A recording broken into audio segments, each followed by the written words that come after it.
welcome everyone. It is my honor to moderate for you today. My name is Sarah Charles. I lead the U.S. government's humanitarian assistance, and I'm very, very honored to be here with such a distinguished group of experts in risk reduction and disaster displacement, attending this event in person and from around the world. Today's session marks the second time that disaster displacement is being discussed at the GPDRR, stressing the point how important it is for the DRR community to reduce the risks associated with displacement and meet the needs of those that are displaced. Before we start the panel today, I wanted to level set a little bit on what we mean by disaster displacement. Here I will reference the Nansen Initiative Protection Agenda, which understands that disaster displacement is situations where people are forced or obliged to leave their homes or places of habitual residence as a result of a disaster or in order to avoid the impact of an immediate or foreseeable natural hazard. So today's session focuses on people in harm's way or in situations of crisis or disaster, most of whom are displaced internally within their home countries. But there may be some that are also forced to flee across an international border in search of safety and in need of protection. The number of people displaced by disasters is set to rise, with vulnerability to climate change impacts playing an increasingly significant part. The scientific consensus, as reported by the IPCC Working Group 2 on climate change impacts, projects increasing displacement in the medium to long term. And the global scale of disaster displacement related to hazardous weather and geophysical events is already high every year. The latest global estimate from IDMC of the number of disaster displacements in 2021 is at least 23.7 million. While all regions around the world are concerned about displacement in the context of disasters and climate change, it is the regions, countries, and communities that are already in vulnerable or fragile situations which are most often affected. Today's discussion will focus on the governance of displacement in the context of disasters and climate change and showcase the experience and practices of regional actors, local and national governments, as well as civil society. We will put a particular emphasis on the data needed to better understand, reduce, and manage the risks associated with disaster displacement, and to inform durable solutions. Before we start the discussion, a few brief points on housekeeping for today's session. The session will begin with a keynote speech and be followed by short interventions by the panelists. The audience, both in person and online, is invited to submit questions via the virtual Q&A platform throughout the session, and we will hear a few responses and reactions from our. Each panelist will then be invited to share their top recommendation and takeaway from the session before I wrap up and close the session. Online Q&A works through the app Slido. This Slido will be used for Q&A during the session. In-room participants can connect on slido.com, that's SLIDO.com, using their mobile phones and insert the code that is shown on the room screen. For those following us online in the virtual platform, Hopin, please access the tab Polls and Q&A on the right-hand side menu. If you are in the room and unable to use Slido, please raise your hand and the in-room support staff will assist you in entering a question and answer. If you are in Hopin and are unable to use the Polls and Q&A function or any other Hopin feature, please contact the online support team via the chat box. Without further ado, we will hear from our keynote speaker, Ms. Hindu Umaro Ibrahim. She is the president of the Association for Indigenous Women and Peoples of Chad and a member of the Mbororo pastoralist people in Chad. She advocates for the protection of all Indigenous people and to the value of their traditional knowledge in biodiversity protection and the fight against climate change.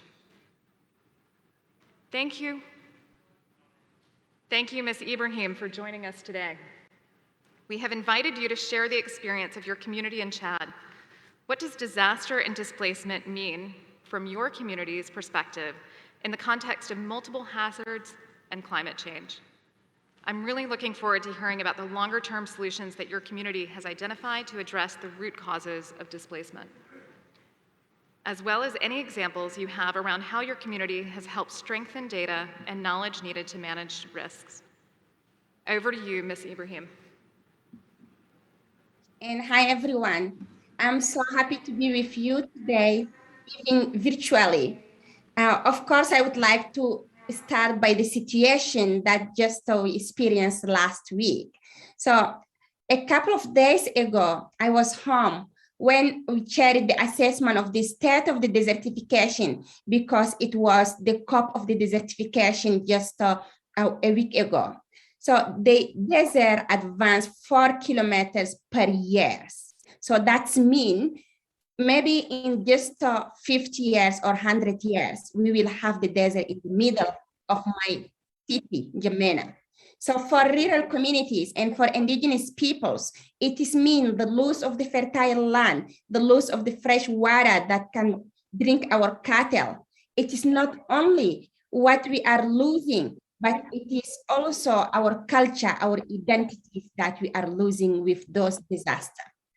So the disaster that we are living around the Sahel regions, of course, coming from the flood to the drought. So for example, just before I come here, we had the one rain season, and then the rain come over the places. All the crops start growing up, the grass coming out. And 10 days, there was no rain. So imagine everything that you start growing up, it's dried and it's stuck into the soil. So that means people have food insecurity, and then they have no livelihood at all. So they are forced to move, not by choice, because they don't have any other solutions to stay there. If you are depending from the land, what land produce for you, you are depending from the rain, what rain give to you, to just like grow your crop or have your cattle to move from one place to another one. And this one, it's not coming. So you are forced to move because it is the issue of your survival. So for indigenous peoples, displacement is worst things that can happen because we do not choose it. We are forced to do it. In my community, as being a nomadic, we are using one place to another one to follow the rhythm of the season. Our way of life, it's using the space to get the nature to get regenerated in a natural way. And every years after years, we come back to the same place to feed our cattle and to take care of the ecosystem, to live in the good condition, the next ecosystem for the next generation. But of course, with the climate change, biodiversity loss, with the changing of the ecosystem, and with the desert that advancing, as I taught you, so we are losing our home. And with the destructions of the ecosystem, it is part of us. It is part of our identity, of our culture. So we are losing also the non-economic benefit. That is our way of life. But of course, from the nature, we learn our traditional knowledge.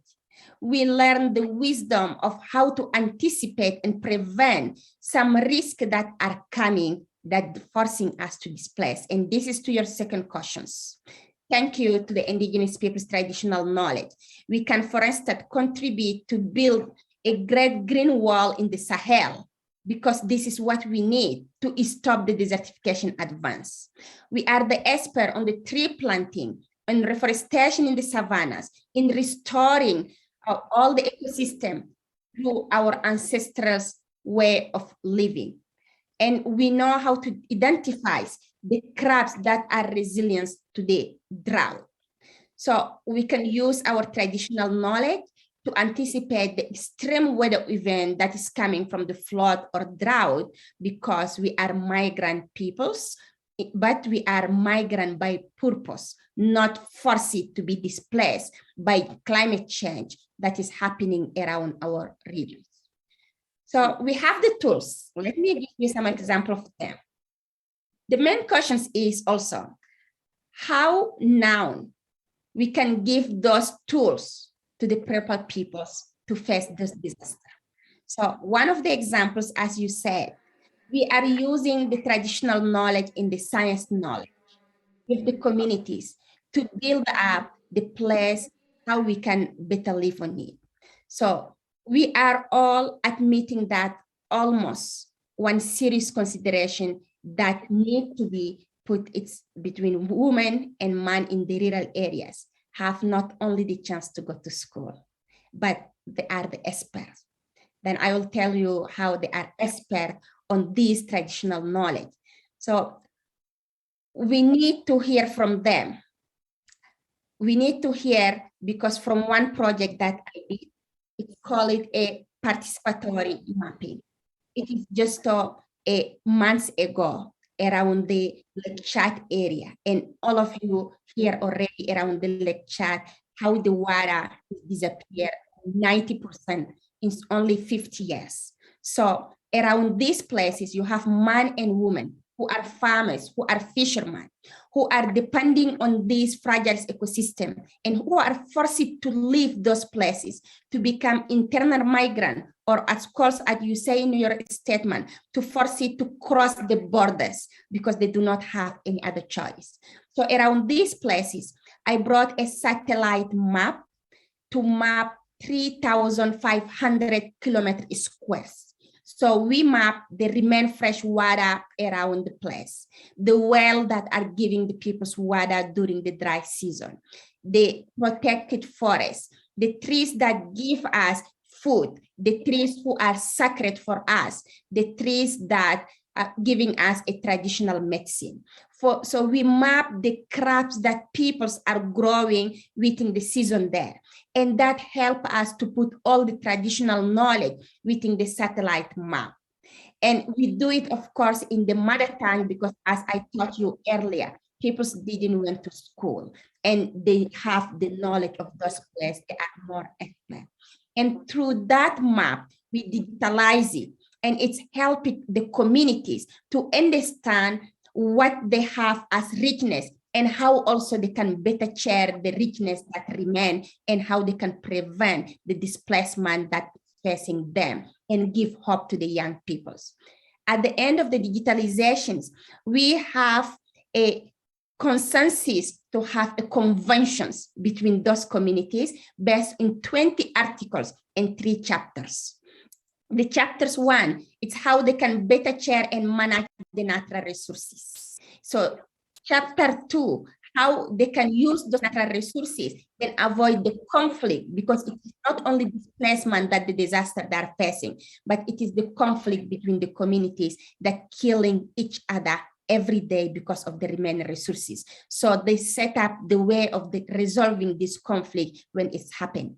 The chapter 3, it's how they can use the traditional knowledge, save it, and transfer it to the next generation, because we know that in this part where there is no technology, even there is no electricity, that they can have the first access to have the technology there. So the traditional knowledge is the best tools that they have.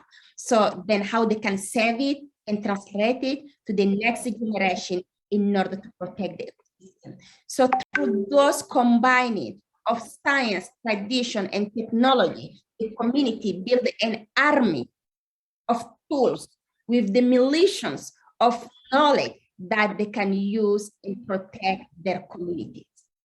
So now it is the time of using those traditional knowledge in order to take a right decisions that the local authorities are taking to make a plan of the resilience, build it at the community level and the resilience at the subnational level. Of course, we cannot do that without resources. And this is the call we have. We need mitigation, of course, but we need adaptation resilience. And we need more to prevent the disaster, because if you have the disaster and you come back to respond to it, you are losing time, you are losing money, you are losing even the strategy of knowledge of the communities there.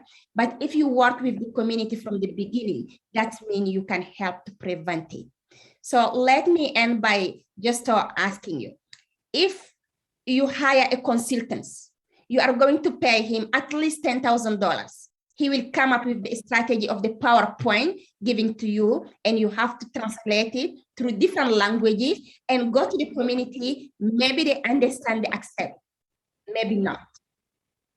So if you hire a grandmother or a grandfather that have those traditional knowledge and that have to use them for the survival of their peoples and continuously using them for centuries. So you have not only one person as consultants, you have an entire community gathers around this grandmother and grandfather, and you have a bunch of the traditional knowledge based on the ecosystem that they are living on them, and you have the peoples that can protect their own self.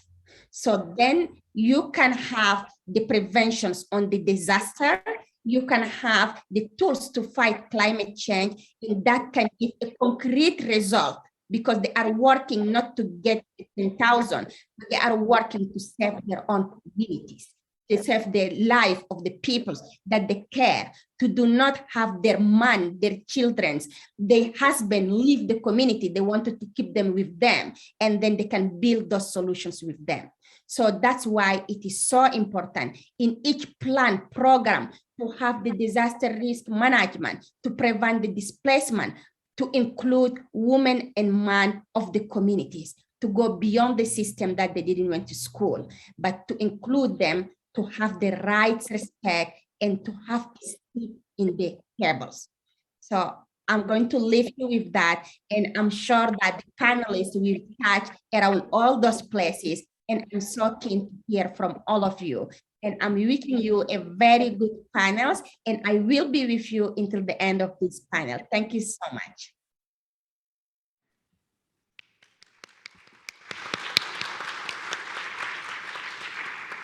Thank you, Ms. Ibrahim. I was struck with both your powerful illustration of how in your community you're using traditional knowledge combined with contemporary science, particularly satellite imagery, to make early decisions, to respond, and hopefully be able to act in a way that, that helps mitigate the pressures that would cause even further displacement.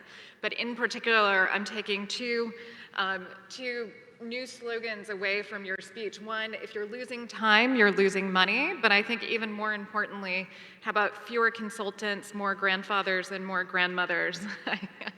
I think we can all learn from that. With that, and again, with thanks to Ms. Ibrahim for kicking us off to that powerful keynote, I'd like to introduce our panelists today. First, we have joining us online, Mr. Crispin Davergny, the Climate Change and Disaster Risk Management Coordinator for the Organization of Eastern Caribbean States. Next to me, we also have Ms. Vasiti Soko, Director of the National Disaster Management Office in Fiji. Welcome, Ms. Soko. We also have Her Excellency, Dr. Luisa Kalema Caetano Meke, President of the National Institute for Disaster Risk Reduction and Management of the Government of Mozambique. Welcome. We have Mr. Luis Donas, Foreign Affairs Liaison for SINAPRED, Management Department of the National Emergency Office in the Ministry of Interior and Public Security in Chile. And Dr. Suet Sagala, Chair of Disaster Resilience Cluster Resilience Development Initiative here in Indonesia. Welcome. I just want to remind everyone, we've already gotten a couple of questions submitted from those that are joining us online, but just a reminder to everyone in the room that you can also submit questions while panelists are speaking. And questions will be monitored and shared with me. So just again, to remind everyone to go ahead and submit questions if you have for any of our panelists. We'll spend the next 25 minutes or so hearing from a number of our panelists up here. To kick us off, we'll actually start online with Mr. Crispin Davergny, Climate Change and Disaster Risk Management Coordinator again for OECS. Each region is affected by disaster displacement, but the challenges can be quite different from region to region.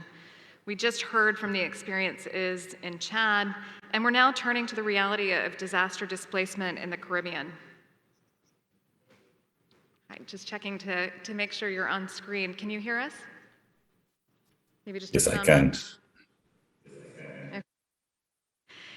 Can you share with us some of the examples on how small island states in the Caribbean are addressing disaster displacement, both across and within borders, and in particular, how Caribbean countries have dealt with the challenges, and what are some lessons that you could share with us? Thanks. Good evening. Good day, everyone. It's 2:40 in the morning in St. Lucia, and I'm happy to share some experiences. Oh, wow. As a result of the eruption of the Soufriere volcano in St. Vincent in 2021, there was significant internal displacement as people residing within the red zone evacuated to safer areas to stay with their relatives and friends. Overall, fewer than 200 persons left the island as a result of the eruption. This was despite the fact that several other neighboring Caribbean countries had offered to accept displaced persons and were prepared to put the necessary measures in place with respect to, among others, shelters and transportation. But mass cross-border displacement actually occurred during the hurricane season of 2017 when 3 Category 5 hurricanes hit the region. For example, after Hurricane Maria, people moved from Dominica to Antigua and St. Lucia, despite the fact that the entire population of Barbuda, that's Antigua's sister island, had already been completely evacuated to Antigua following Hurricane Irma. Some of the lessons to be drawn are as follows. Some members of the Organization of Eastern Caribbean States, OECS, to which Antigua and Barbuda, Dominica, St. Lucia, and St. Vincent and the Grenadines all belong, enjoy free movement arrangements. This made it relatively easy for displaced persons to move between the states concerned. Free movement arrangements aside, proximity is not the only determinant of where people move to. Family and other ties, schooling and employment prospects also influence movement. One of the challenges identified by border officials, for example, was processing displaced persons who had lost their travel documents during the storm. A point to note is that the eruption in St. Vincent occurred during the COVID-19 pandemic, which complicated the situation. Mass displacements typically imply that people live more closely in greater densities in shelters and so on. On the other hand, one of the responses to the pandemic has been social distancing, which requires people to stay further apart from one another. It is interesting to know that some prospective cross-border migrants refused to move to St. Lucia because they were advised that they would need to be vaccinated before arrival.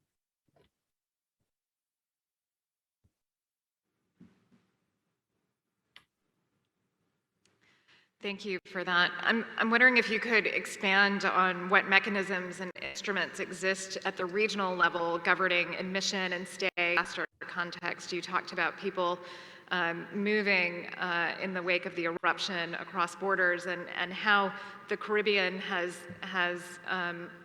arrangements to accommodate that, and then also what data and analysis might be needed by policymakers and other stakeholders to reduce the risks of those that are displaced or those that are risk of becoming displaced. Sure. In the Caribbean community or CARICOM, arrangements are in place for persons in certain professions to apply to live and work in other CARICOM member states. Also, as previously indicated, the protocol members of the OECS enjoy free movement arrangements under which nationals of the respective member states can travel freely and live and work indefinitely without requiring, for example, work permits. This greatly simplifies access to work, schooling, and other opportunities and services. The system has worked relatively well, although it can be strained during a crisis.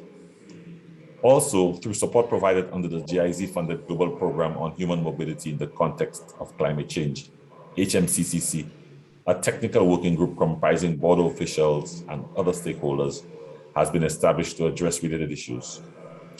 Now, in terms of data analysis, some of the needs are as follows. Improved tracking of displaced persons to know, for example, whether they have remained or returned home. This could be partly addressed through the establishment of receiving desks as part of the protocols at ports of entry to facilitate disaster displaced persons. This would support tracking of disaster displaced persons over time.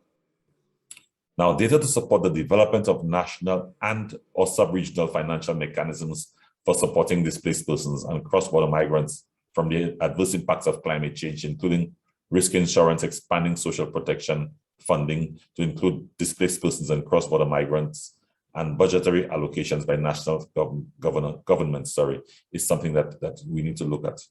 On a related note, the OECS has been exploring the area of forecast-based action ahead of an event to cushion the effects and hopefully reduce the level of displacement of people. Thanks. Thank you for that, Crispin. I think you've actually laid out a number of areas that collectively would be worth further exploration, particularly, how social protection can follow people across borders. And thank you again for joining us, not least of which in the middle of the night where you are. Moving on to Ms. Soko, the Director of National Disaster Management Office of Fiji. We've just heard the experience of colleagues in Chad and the Caribbean. The Pacific Island countries and territories are affected in yet different ways. Tropical cyclone Winston, one of the biggest storms ever recorded in the Southern Hemisphere, made landfall in Fiji in February 2016. Could you share with us some of the lessons learned from that experience, including what you've done to put in place national policies, strategies, and normative frameworks for the management of risk and displacement and other forms of human mobility, such as planned relocation? Thank you, Moderator Mbulavanaka, and greetings to you all, those of you who are seated here and those of you online. Disasters, whether it be tropical cyclone, flooding, or drought, provide the human interface when dealing with the reality of climate crisis we are facing today. Tropical cyclone Winston, one of the most powerful storms in the Southern Hemisphere, was considered a 1 in 50 years or a 1 in 100-year event. In the case for Fiji, since Tropical Cyclone Winston in 2016, we have had a second Category 5 tropical cyclone in 2020, Tropical Cyclone Yasa, crossing Fiji's water within the span of 4 years since Winston. So the new norm is that we should be expecting such powerful disasters events to be now categorized as 1 into 10 or 1 into 5 years, realistically, given the most recent IPCC reports. So we have learned a lot from lessons learned from TC Winston and have developed national policies, strategies, and normative frameworks to address some of the challenges associated to the events of such magnitude. After Tropical Cyclone Winston, the NDMO organized a review of our whole operation to assess what part of disaster management system worked and what did not work for an event of such magnitude. Interestingly, one of the areas of the review examined how we worked with communities. This session was designed to look at human side of disaster response, looking at the inclusion of the various affected population groups, women, young people, older persons with disabilities, and members of the marginalized group, including the LGBTI community. The review identified that one of the areas that we needed to improve was on the need for better and inclusive engagement with communities and increased community participation in the integrated vulnerability assessment. This was an important element because of the following. We needed to look beyond the evacuation center, meaning that what happens to affected people in the evacuation center after the declared emergency period. The identification of displaced persons from the affected population. In most instances, displaced persons are often forgotten when we transition to early recovery effort. The assumption is that affected population will naturally recover via coping mechanism from immediate family or through collective community effort. And the final one, identification of displaced communities and what is the role of government in addressing such a displacement and the need to risk-inform both our development planning and solutions to address and movement of population in the aftermath of any disaster. Now, in the national policies and frameworks, within the climate emergency, Fiji fully understands the risk and that displacement will be a challenge in the future if left unchecked. Linking science and evidence policy making is important for countries like in Fiji. Based on our climate vulnerability report, we have developed our displacement and relocation guidelines. We have successfully undertaken 6 community relocation project. Relocation, to an extent, was always seen as a measure of last resort. However, in the case of Fiji, this was at times the only adaptation measure available to minimize and address displacement. This could also be the case in most island developing country states, given that we have communities scattered over vast oceans and perched on small coral or volcanic islands. Our new Climate Change Act and the revised National Disaster Management Act provides the enabling environment for how government will integrate approaches to avert, minimize, and address displacement related to the adverse impacts of climate change. Both this legislation provides the informative framework on how government will implement its policy and strategies, most importantly with adoption of human rights-based approach. Finally, addressing some of the lessons learned from Winston includes working with communities and stakeholders, but most importantly, acknowledging that displacement is a real concern and that political will is fundamental in addressing the drivers and identification of vulnerable solutions moving forward into the near future. Thank you.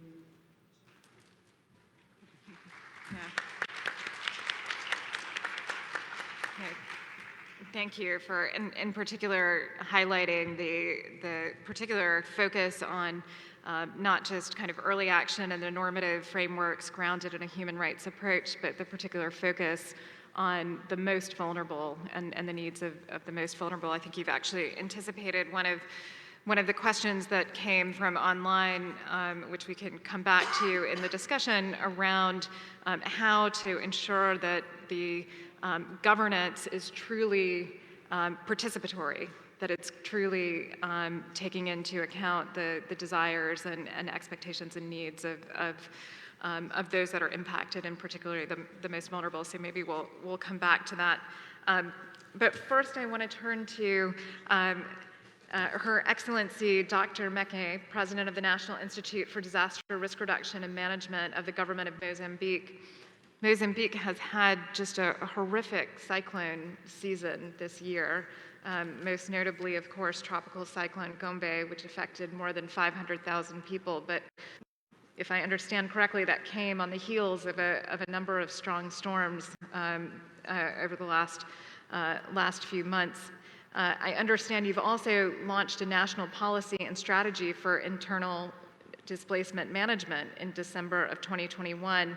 How does this new policy and strategy reduce the risks associated with disaster displacement and improve the management of disaster displacement in Mozambique?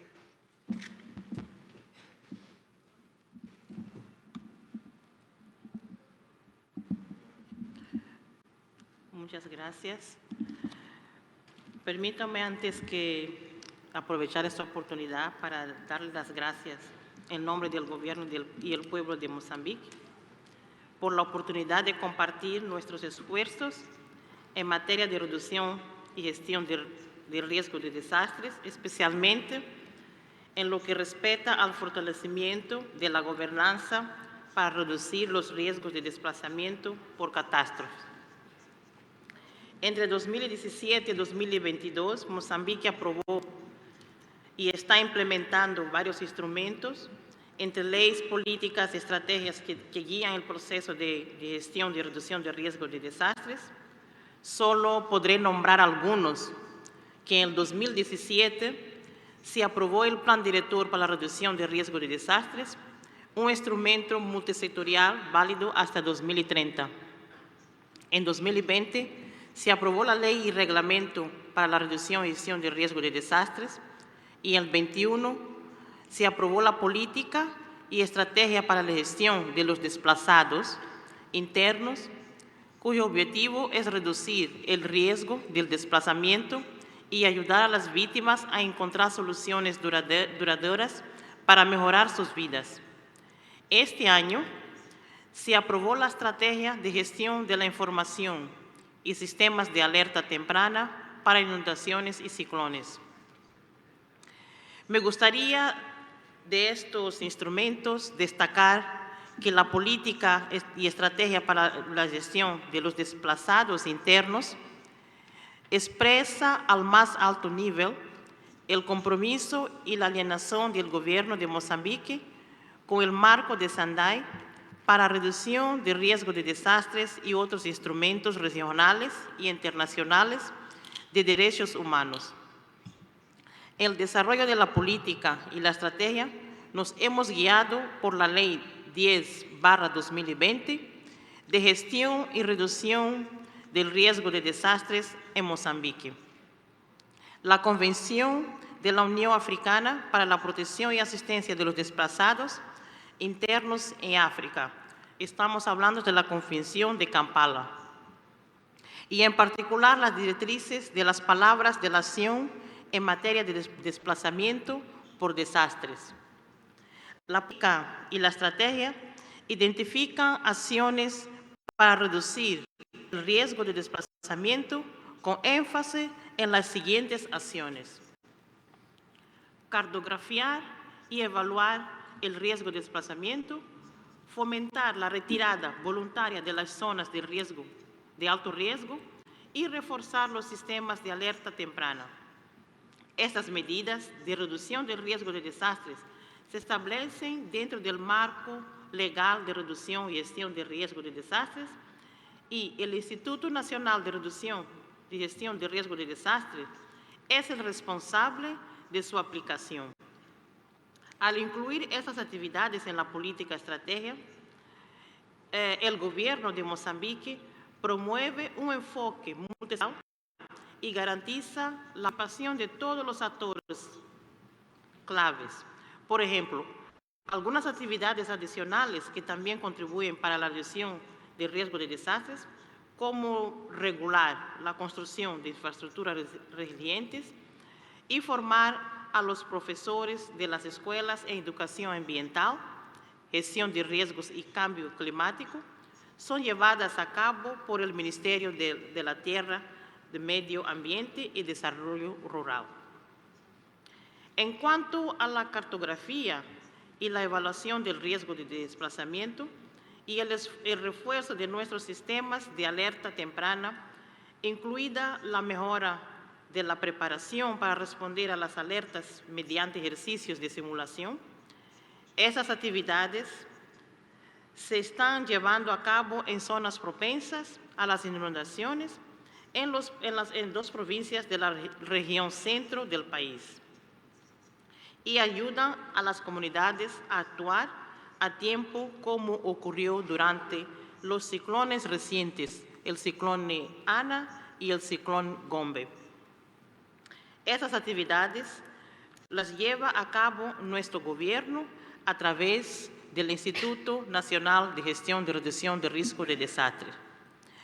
La política y la estrategia ambiental, también identifican acciones para preparar y responder al desplazamiento, así como proteger a las personas desplazadas.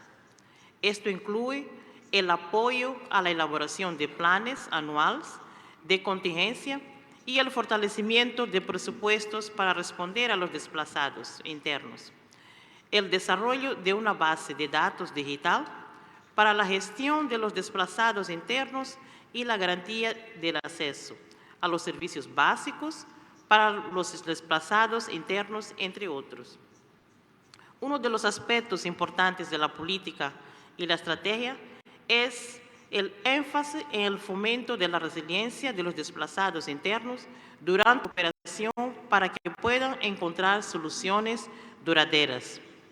En este respecto, permítanme destacar algunas actividades que fueron realizadas por el gobierno y sus socios de cooperación.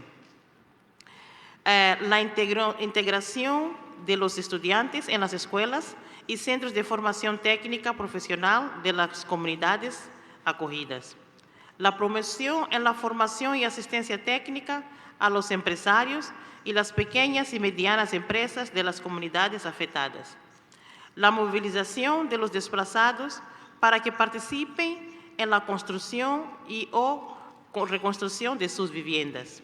Asignación de los espacios para la práctica de actividades agrarias y generación de ingresos. La integración de los desplazados internos que cumplen los requisitos en los programas de asistencia social y vinculación con las oportunidades económicas. Y por último, garantizar la seguridad de tenencia o la adquisición de tierras para los desplazados.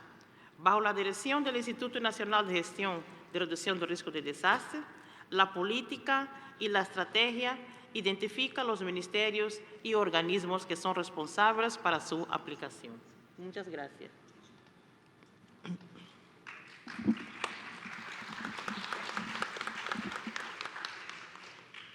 Thank you for that. It's clear that there's been a tremendous amount of effort around the normative framework and the governance issues, bringing together many different ministries, but also focusing on what matters most to communities that are impacted, including that livelihoods recovery.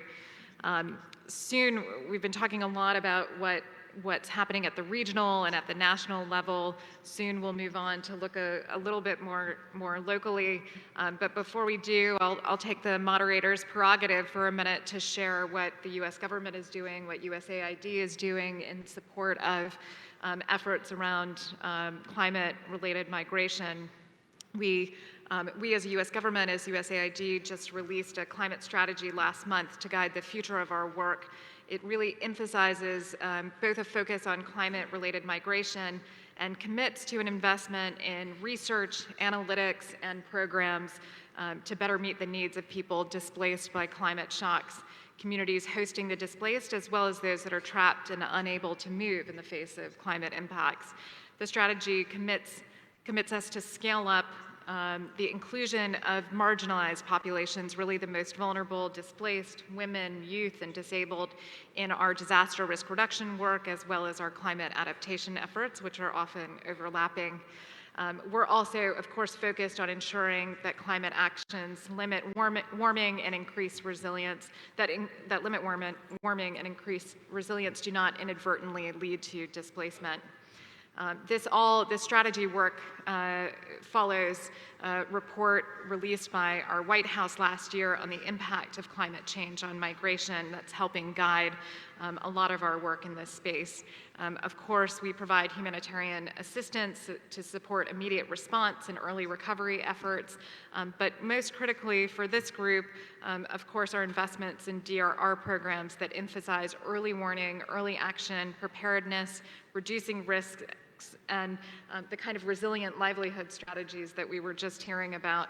Our DRR activities vary from building local community and government capacity on risk assessments and disaster management to supporting national and local disaster risk reduction plans, policies, strategies, and critically private sector partnership.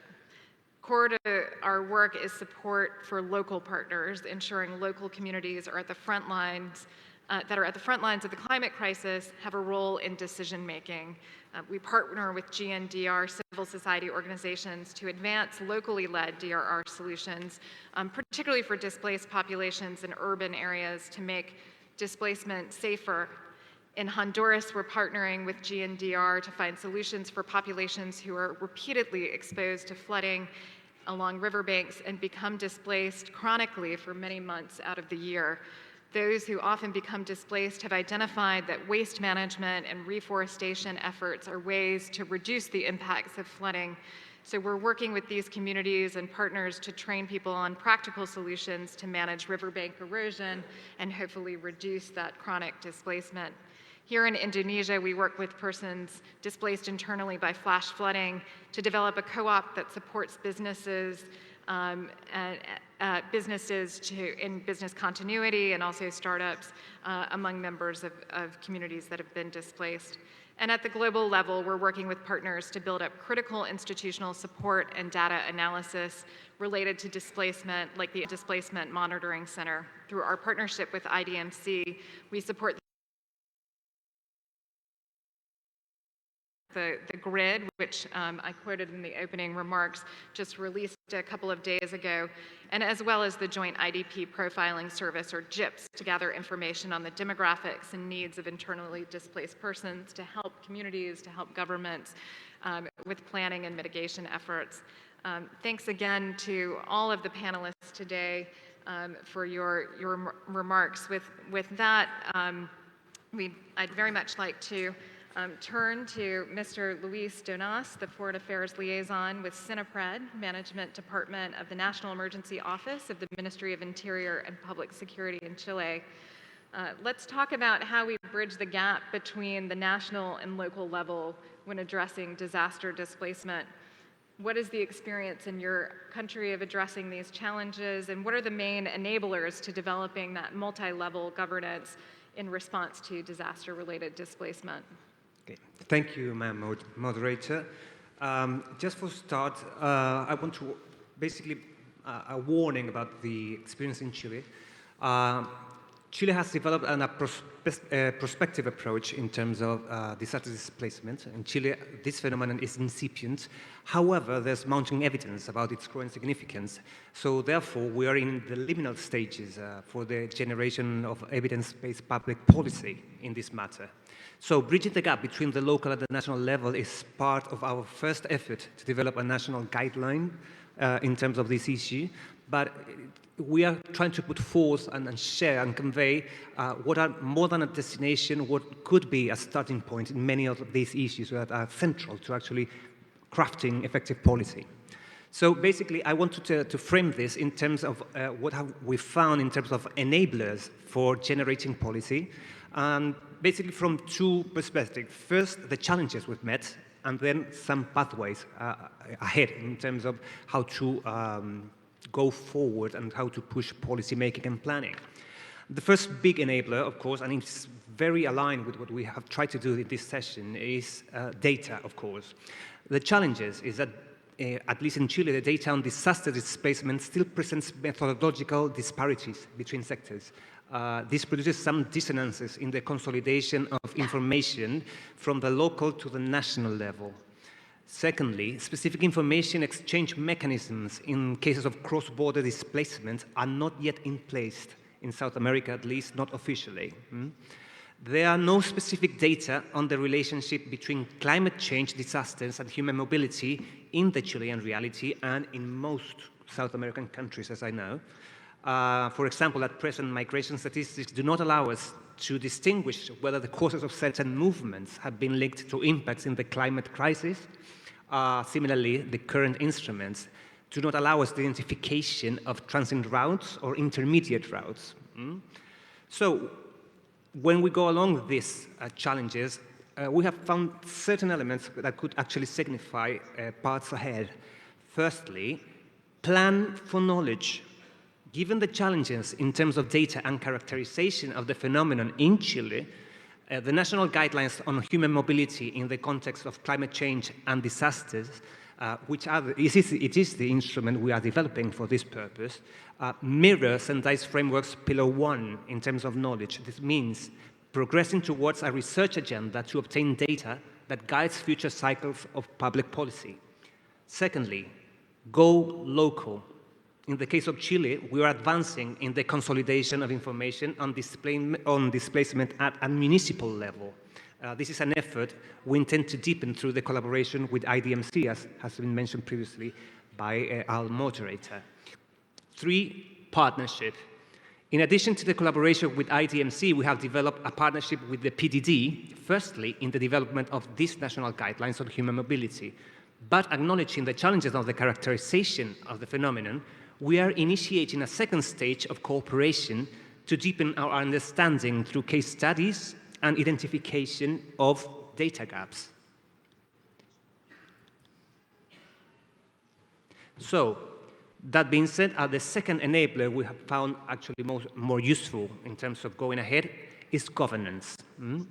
Here, the challenges strive around the fact that although disaster displacement and human mobility in general may involve national level issues, many times diplomatic issues, particularly in the cases of transborder displacement, it is always dealt at the local level in its tangible aspects.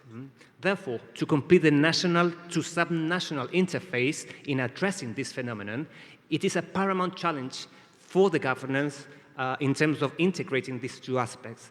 National level governance arrangements, at this point in Chile at least, are relatively new and therefore in a consolidation process, particularly in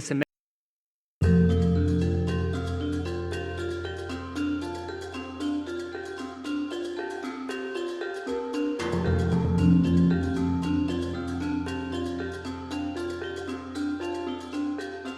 this case, very important to consider the bottom-up feeding for planning and policy.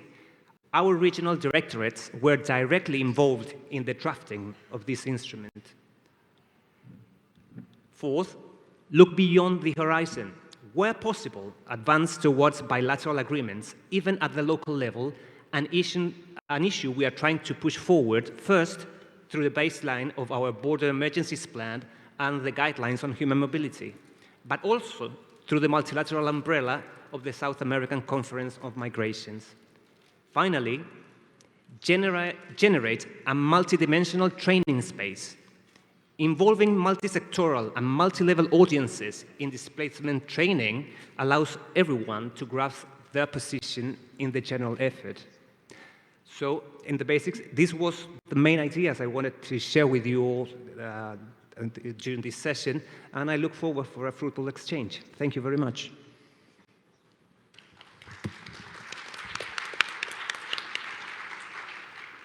The challenges are vast, and you've done an excellent job of breaking it down into what feels like much more manageable pieces to try and both identify and address some of the gaps. I think we'll move on to Dr. Sayut Sagala, Chair of the Disaster Resilience Cluster of the Resilience Development Initiative.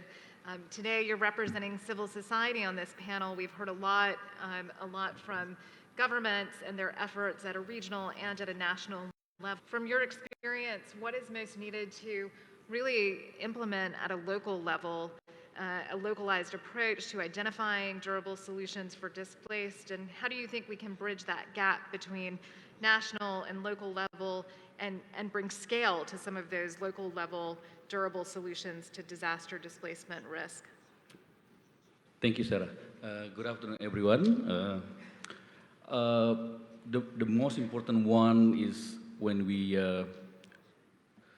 deal with IDPs, displacement, it's important to see from the human perspective.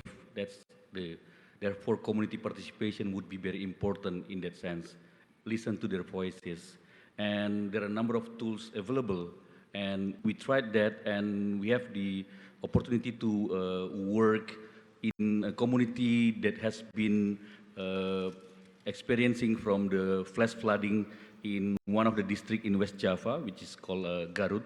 And we work together with a global network of civil society and disaster risk reduction.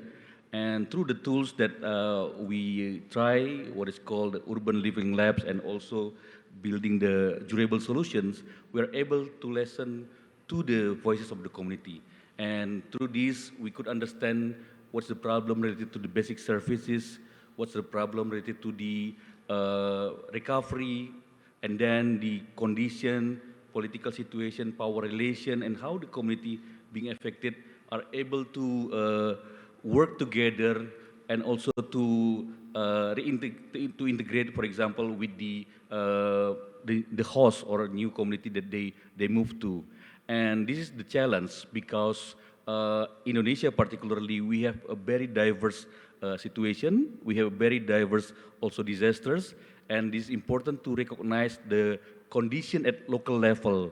And we have achieved number of done activities, and then we also could refer to from what kind of collaborations and also examples that have been conducted by many NGOs, many civil society organizations.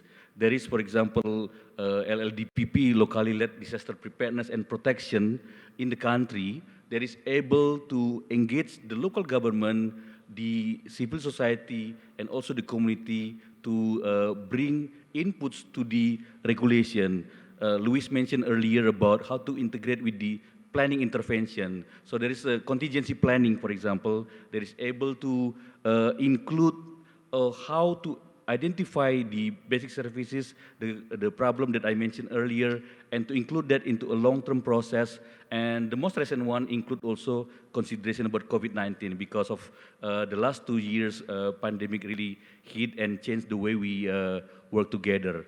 And I would like also to highlight the durable solutions that we applied in the assistance, the support that we did, is that the durable solution is not one single solution. The context would differ from different places, from locals to others, and therefore it's important to consider with the local wisdom, local condition. Ms. Hindu Ibrahim mentioned earlier about the traditional knowledge, and I think this is where it is also rooted in some of the locals, some of the conditions that should be recognized, because we are not there coming to bring the solution to the community without listening to them, and often the case that kind of approach would fail.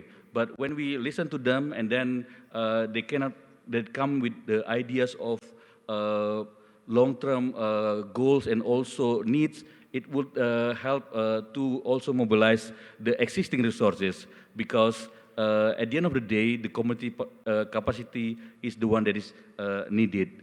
One important thing also, we also tackle the issue of data. It was mentioned earlier about how the condition of data would affect, for example, the data disaggregation based on gender. It was mentioned by colleagues from Fiji earlier, and that kind of situation would be important to capture the condition that is happening on the ground. And for that, we also need to involve the IDPs to also do the mapping. And in some cases, like in Mount Merapi eruption 2010, they are even able to help to identify the vulnerable groups and also coming with some solutions. And furthermore, coming with the inputs to the draft on the planning how to recovery after the disasters. And I would also emphasize that it's important the civil society to work together with the states, with the governments, because at the end of the day, it's also important to have this synchronized and also to mobilize what resources that's available from the local government, national, and the civil society. And it's also important to connect that with the scaling up, because when you connect with the government, so if you bring that into the regulation and also some guidelines, that is able for changing and also best practices to be shared, and that's able to share how the practices can be scaled up, can be shared, and I would encourage that not only at the one country level, but it could go from different region or even wider at international level. So on this matter, it's important also to see and also to strengthen the research, to recognize the condition, and then we practice and then do training, and in that sense, we are able to see how things can be strengthened. And with this, I would like to thank for the opportunity to share from our experience. Thank you.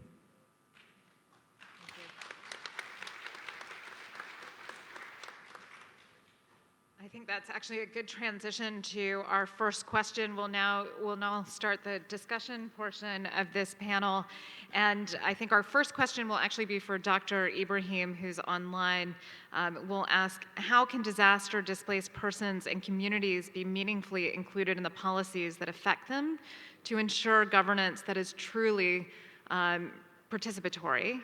And maybe while we're doing that, I'll also say that I think we have an intervention from the floor from His Excellency, Minister Tuladar of Nepal. So perhaps we can go first to the minister, and then we'll turn to Ms. Ibrahim, who's online.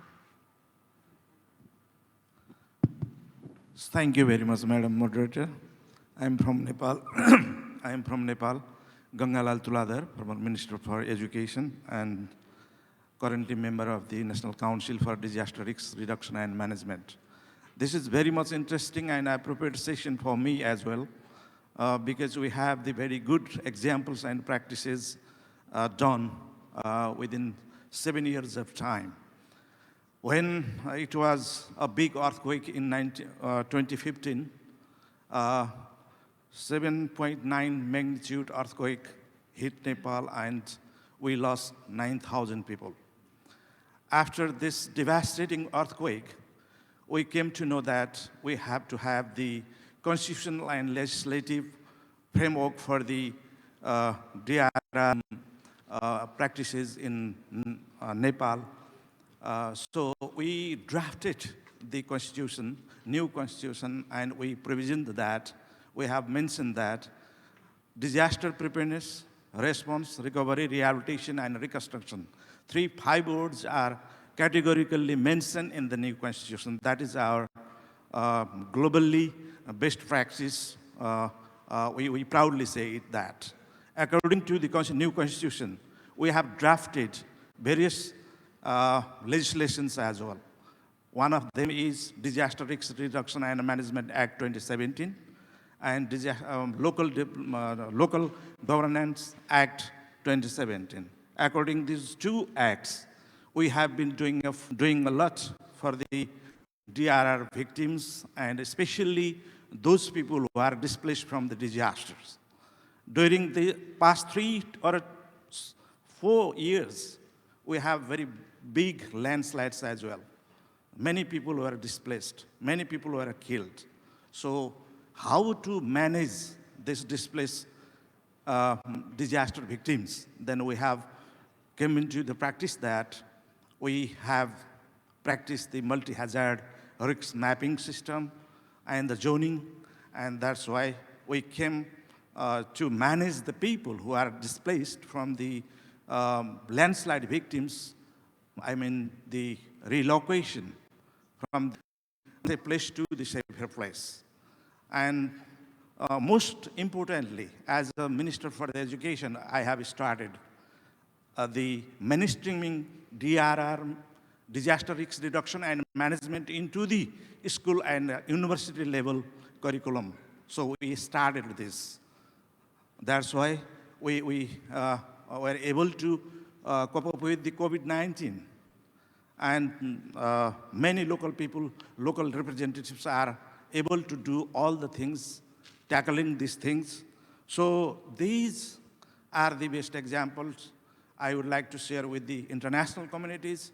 And just, moderator, you have been doing all the things during this session that we learned many things from your side as well. Thank you very much for giving me time. Thank you for that.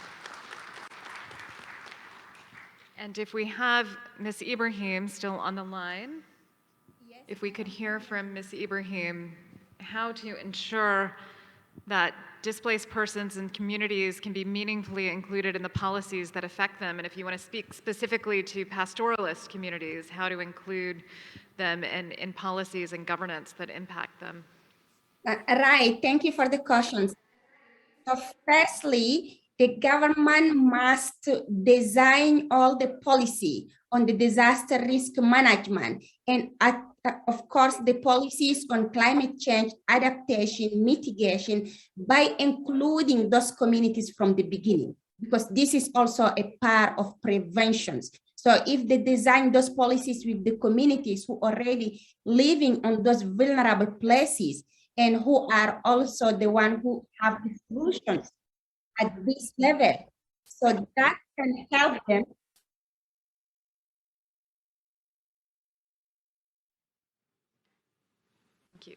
Thank you for that. I do not hear you. I'm wondering, Ms. Soko, how, oh, sorry. Okay, thank you. So they must include firstly the communities in the design of their own policies. So this is the first step they have to do. And secondly, where there is response to those disasters, most of the time what is happening, they are just going then to respond to the first need without including the community. So they must hear from the communities first what is the problem before to include them. So then the community can share their own knowledge, and then the community can share the way that they're affected in order to be in the policies. And lastly, I am here in Davos where we are discussing the climate change and access to finance. So from private sectors to the public sectors, they say the money is there. They wanted to help. But the issue is, how are they going to help when we do not have a right project and programs. It is the time that for the governments from the local to the national level to come up with the design policies that include already into the Paris Agreement. Because we know all the Paris Agreement include the indigenous peoples knowledge and rights. We know also the financial mechanism like the climate fund have the policy on indigenous peoples. So when the government include those one as a priorities, then the finance can come. And we as indigenous peoples are there to help them in order to support. Thank you for that. I think we only have time for one last question, but before I turn to Ms. Soko for the last question, I'll just prepare all of our panelists, including those panelists that are online. I'm going to turn to you after Ms. Soko to give us one sentence that you would recommend our audience today, both in person and online, should take home from today's session to enhance disaster risk governance and data in order to reduce disaster displacement risks. So I'll first turn to Ms. Soko and ask you a question that was submitted online. How can governments better use data before, during, and after displacement? And what kind of data should they collect? Thank you for the question. For the Fijian government with regards to data before, we work across ministries, and not only do we collect data from our Bureau of Statistics, but also during the event of a disaster response, we have our CSOs and our NGOs who are also submitting report of the activities that are going on at the community level. So this information is fed into the National Emergency Operations Center, which is consolidated with the national government report that are coming at the subnational level. So that's in terms of data before, this is how we are collecting data before. During, for those that have been displaced in the evacuation center, Fijian government is very particular about disaggregated data. Informations that are being submitted to the Emergency Operations Center has to be disaggregated down to gender, down to disability, down to nursing mothers. Why? So that when we respond, our response, our target approach to those that are in need. And then after, sure enough, those that have been displaced, some of them move back to their homes because of temporary displacement.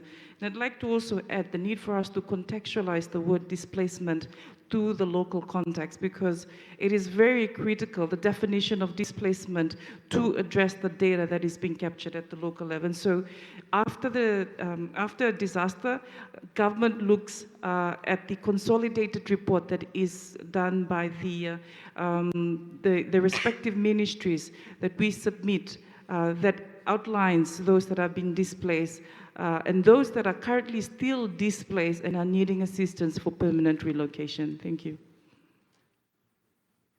Thank you for that. And maybe we'll start, if Crispin is still online. I know it's still quite late, quite in the middle of the night in St. Lucia, but I would invite you, if there's one thing you'd like to leave our audience with today, what would it be? Thanks. I'd just like to say that in regions like the Caribbean, small island states where one hurricane can wipe out an entire country and an entire economy overnight, there's a need for a multi-country, multi-hazard approach, because it is possible that you can have the occurrence of two hazards at the same time in our region. So that is the multi-hazard, multi-country approach is critical. Thank you. Louise, here in the room. Thank you. My final key takeaways are basically sort of a rule of thumb. I would advise enable at the national level, build an intersectoral ecosystem for addressing the issue of displacement, work across borders when possible, and act locally for management. And getting all those together, there is not a golden standard for disaster displacement. In order to act effectively at the local level, local capacities, realities, and even values must be taken into consideration. Thank you. Localization, that's the word that I would like to leave in this session. Working with government priorities is very critical. Not only government priorities, but bringing those local contexts down to CSOs and NGOs and Red Cross within the country to ensure that the work that you do is mainstream to the priorities of the country. Thank you. Dr. Mecca. Nosotros iríamos a enfatizar la colaboración existente entre el gobierno y los colaboradores que siempre están trabajando para que realmente todos los desplazados puedan tener las condiciones mínimas. Entonces hay que reforzar lo que significa la colaboración interna, desde las condiciones que son necesarias hasta que los desplazados tengan condiciones para poder conseguir vivir y seguir adelante con sus actividades.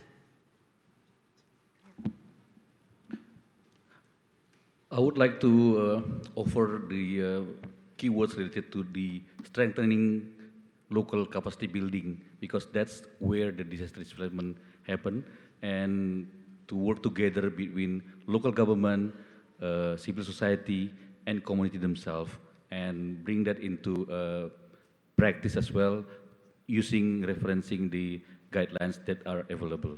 Thank you. And is Ms. Ibrahim still with us online? If there's one thing you'd like to leave our audience with today, what would it be?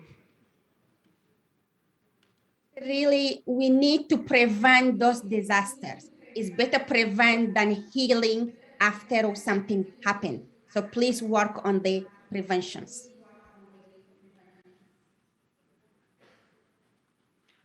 Yeah, prevention, prevention, prevention. I just want to thank you all for your participation today, for the audience that was both online and in person for joining us in this rich discussion. There were many more questions that were submitted. I'm sorry we didn't have time to get to them all, but in particular, I'd like to thank all of our wonderful panelists that are here today and online. We really covered a tremendous amount of ground today, so it's challenging to summarize everything, but I think there are a couple of buckets of what we've heard from many of you. First, it's critically important that countries reflect displacement in their disaster risk reduction strategies and in their governance mechanism. We've heard how Fiji is doing this, how Mozambique is doing this. We've also heard how the Caribbean as a region is incorporating this into different governance mechanisms. And it's important that these strategies and mechanisms are aligned with other policies addressing climate change, human mobility, and sustainable development, as well as practice around delivery of services, again, even when displaced. Second, whether responding to rapid or slow onset disaster, we need to see improvements in the protection of displaced people throughout the entire displacement cycle and support the resilience of communities at risk. We heard certainly about efforts to support that resilience of displaced communities, including host communities and communities in returning areas. We've also heard about the critical importance of including the most vulnerable in those plans and a more participatory approach to policies and certainly implementation. We again heard about that need to be inclusive, and I think I heard over and over again, localized, localized, localized, localized, in order to reduce risks associated with displacement, as well as the import of using local knowledge to inform those local solutions. Local communities, we heard, of course, from Ms. Ibrahim, local communities, grandmas and grandpas know what solutions to displacement will work for them, and donors like the United States need to work to better support their role in decision making. I took that note: fewer consultants, more grandmothers and grandfathers. And finally, the international community needs to invest more in disaster displacement monitoring, data collection, and analysis to help inform that policy and governance at the local, national, and regional levels. There are a number of international standards and tools that we can use to help with this, such as the Words into Actions Guide on Disaster Displacement and the Secretary General's Agenda for Internal Displacement. But clearly, much more work is needed to support all levels of government and civil society organizations that are co-creating solutions in this space. Again, I think this, as I started the session, this is the second time, only the second time we've had a panel on this during the global platform, but it's clear it's of increasing import to many of you and many of us, given the intersection that we are seeing time and time again between disasters, climate risk, and displacement. So thank you again for joining us today.